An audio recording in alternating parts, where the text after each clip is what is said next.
to RCTV's very first live broadcast. I'm Joe McFall here with the producer, Nate Bortnick, and today we have a very special event.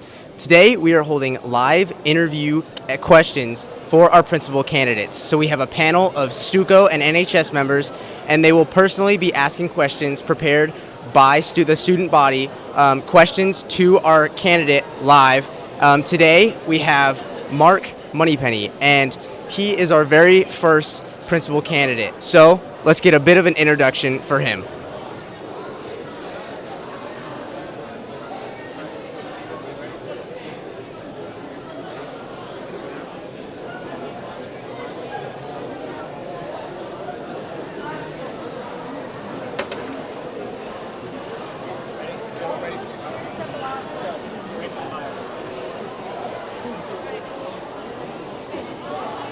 Mark is from Milford, Kansas, and currently serves as the K-12 principal in Wakefield, part of the Clay County School District. He has held this position for the past 2 years. Mark earns his bachelor's degrees in physical education and kinesiology, as well as a master's degree in educational administration from Fort Hays State University. First and foremost, appreciate you guys being here today. It is important that students have a voice in who the next principal is going to be. Stuco and NHS did the hard work of putting together a survey and soliciting questions that are important for kids to understand about their potential principal and the candidates. So we've got a series of questions that Stuco and NHS leadership are going to work through. There's about 6 questions. It's important that you listen, because at the end of the process on a week from Tuesday, week from tomorrow, you're going to get a survey. That survey is going to be asking you individually for which one of the candidates you felt is best poised to be your principal next year. Okay? So it's important that you listen well to the questions as well as the responses. You guys are good kids. Make sure that you do listen. Put your phones away. Only 3 people that need to be talking besides our guest are the 3 students that are asking the questions, okay? So if you can do that, I would greatly appreciate it. Are we good? Perfect. All right. So first candidate up today is Mark Moneypenny. Mark is currently the principal, K-12 principal at Wakefield, which is part of the Clay Center School District. So without further ado, I'm going to hand the mic off to Mark, and then our students can start asking their questions. Thank you.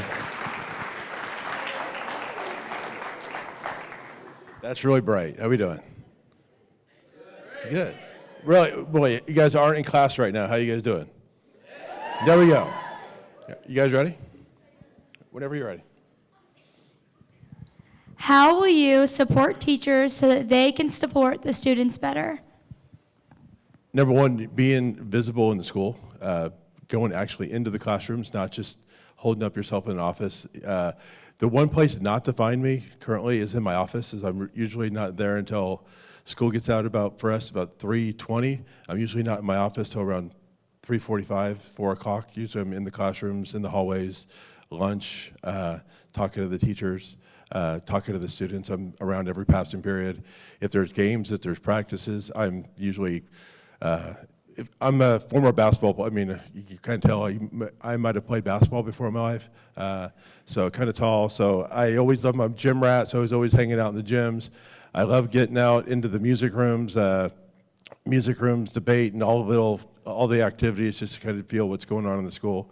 I want the teachers to just know that if they have a question, a concern, they can come to me. And I may not have all the answers, but we'll be able to find out the answer somehow, some way.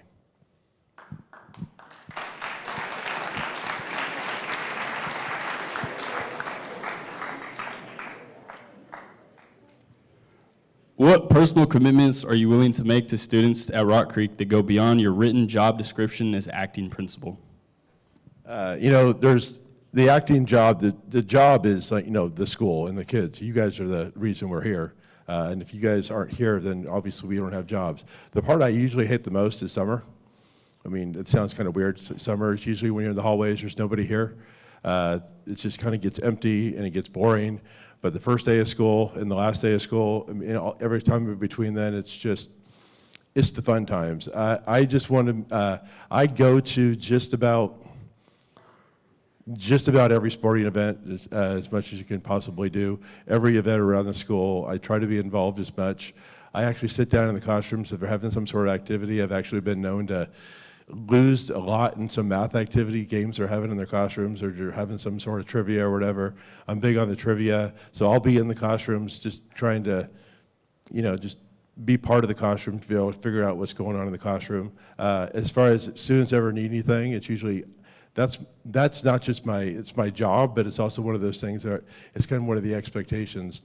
If you need something if you can't get the answers from a parent or whatever, you come to a counselor, you come to me. It's my job to make sure that you guys are going to be able to find out the answers, because the answers are not always there. I have a daughter who's a senior in high school. My son just graduated high school last year. There are so many questions. I used to teach them kindergarten all the way through 9th grade. And some of the things I'm like, why didn't you listen to that in class? Because I happened to be their health teacher at the time. Like, my daughter would ask me questions going, why didn't you ask me this question when you're in the classroom? Well, you were my teacher, and that's just weird. So it's just one of those things where there's never a stupid question. It's never just going to be held over your head like, why are you doing that type of thing. So.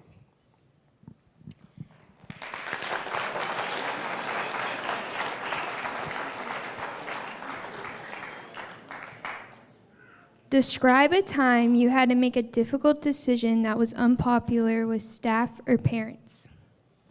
Oh, I can count the times. No, the past year, the school I was just at, well, I'm currently at right now, Wakefield, they have a lot of family traditions, a lot of built-in traditions that have been there I have one teacher that's been in the building 41 years. She actually she went kindergarten through 12th grade at the school. And there's so many set traditions in that school. And what I was told last year, when I was my first year as principal, they did not have finals week. So they just didn't have finals. I was told by parents and my teachers, we need to be an academic institution. So you guys have finals here?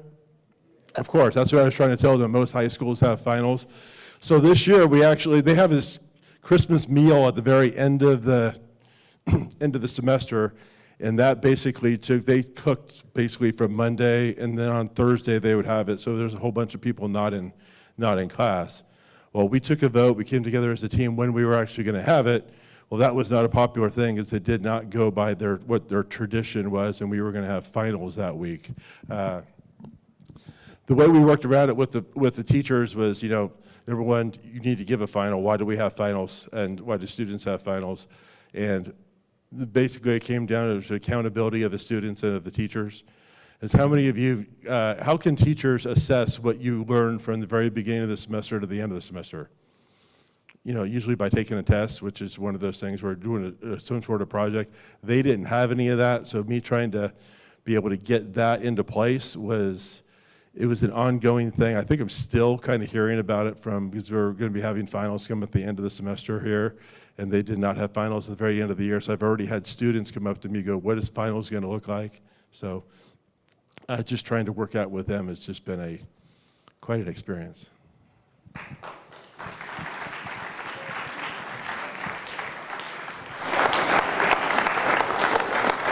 What is your strategy to build and maintain trust and communication with staff, parents, and students? My first thing is, trust is not just something you just expect from somebody. You have no reason to trust me. You don't know me. Trust is earned. It's also gained. It's one of these things you build it just by talking to people, by communicating with people. One big thing that I did have is with a lot of the discipline things we would have going on throughout the school. People didn't know what happened. If somebody comes into the office and they broke some rule or whatever, there had to be some discipline handed out. Other teachers and other students were always known for, we need to know what happened to this student. So when I didn't actually tell the secretaries, that I didn't tell the only people involved in knowing what would happen, the consequence was going to be, was the student and the parent. And other people coming up and saying, well, we didn't hear a thing about it. I just said you're welcome, because if you guys come into the principal's office and you did something that maybe wasn't your best choice in the world, number one, obviously, I'm not going to be the person in there that's just going to be like, oh, here's the discipline. Number one, we're going to be learning from it to begin with. And number two, you don't want me going blabbing all over the radio and all over social media saying, little Jill did this in class today, so now she's been suspended for 3 days. It's like, nobody needs to know that. That's just the one thing as far as trust goes. You come to me, it's going to be, if you say don't say anything about it, there's nothing's going to be said about it. No, then again, if I will tell you right away, if you come up and tell me you can't tell anybody, but it has your safety and basically your safety is involved, there are some people that I will tell you, there are some people I'm legally required to tell, because your safety and everything is the most important part of running a school.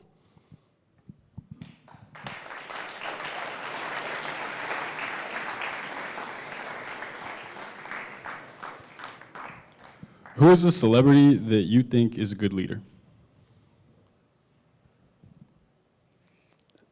Current celebrity, or my all-time celebrity, I would say, is John Wooden. Anyone ever heard John Wooden?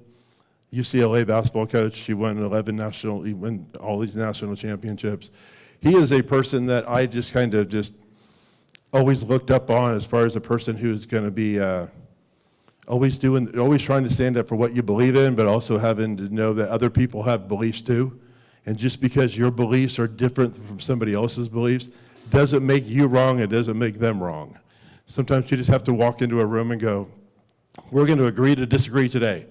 And if you can't see that, then we'll have some form of other conversation, because does anybody in here have the same opinion of everybody else in this room? So that's something we all have to be able to work on, is not everyone's going to get along all the time, but how can we all come to the same place every single day, work with each other, because you're not always going to like the people you work with, even because you're trying to get you prepared for the future. And there's certain rules you have to follow when you actually go get a job. And one of the rules is you have to get along with the people all the time. You have to put a smile on your face and be able to have those acquaintances where you are.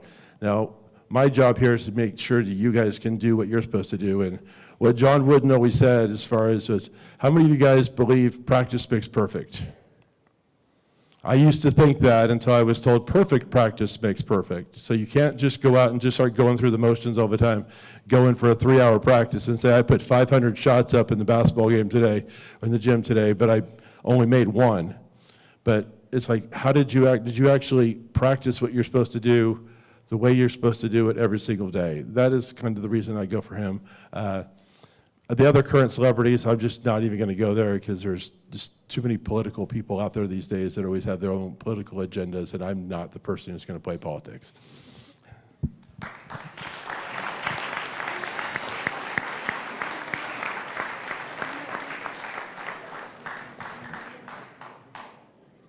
What are your plans to keep and improve the positive and family setting of Rock Creek? Number one, what I've already seen, I do have some parents their kids have already graduated from here, and just knowing how Rock Creek was and how it is now and how it's grown. Me, I just kind of go in to see what's going on here. I don't plan, if there's nothing to change, there's no reason to change it.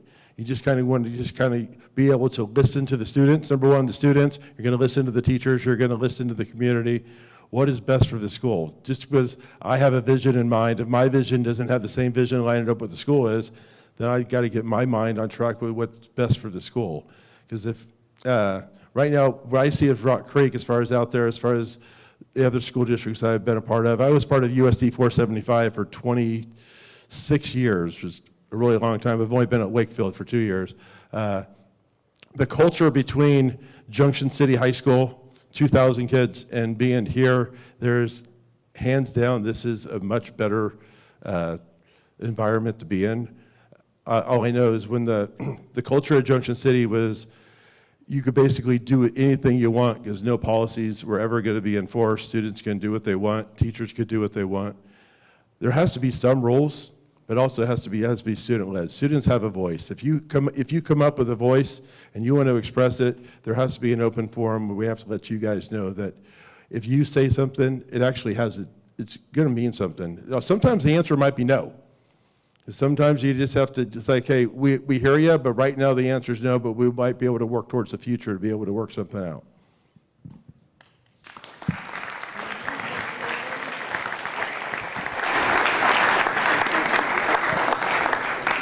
All right, guys, thank you. That is the end of the question. Before everybody busts out of here, I want to give a shout out to the journalism department. They're streaming this for all of those participants who are online and watching. We greatly appreciate their work to be able to put this together and get this out to a broader audience. So with that, this portion of the interview process is over. So let's, our juniors, you guys are up. You go first. We'll let you dismiss first.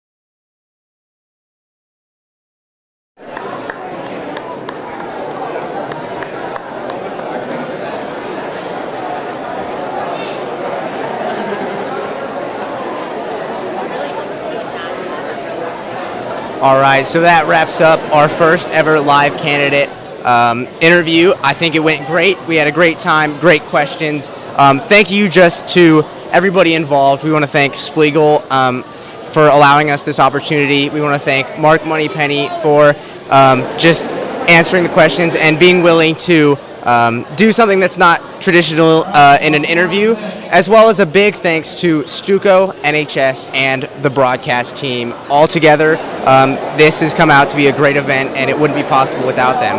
So if you want to check out more of our stuff, look at our socials, as well as our next event will be tomorrow, Tuesday the 3rd.